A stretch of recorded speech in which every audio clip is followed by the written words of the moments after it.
یہ کائنات ہمیشہ کے لیے نہیں ہے، الی اجل مسمى، ایک خاص مدت معینہ تک یہ رہے گی، اس کے بعد خاتمہ ہو جائے گا اس کا، یہ ہمیشہ کے نہیں۔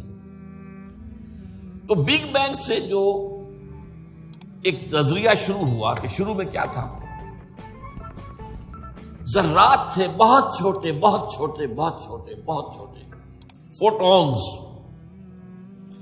ان میں حرارت اتنی تھی ٹریلینز ڈگری آف فارنہائٹ یا سینٹی گریڈ جو چاہیں کہیں، and they were running away from each other. یہ تھی first stage of the creation of this material world. پھر یہ ذرات جو ہیں یہ مل جل گئے، اس سے گیلیکسیز وجود میں آئی، گیلیکسیز ایک دوسرے سے بھاگ رہی ہیں، آج بھی مانا جا رہا ہے ایکسپینڈنگ یونیورس، کی کائنات ابھی پھیل رہی ہے۔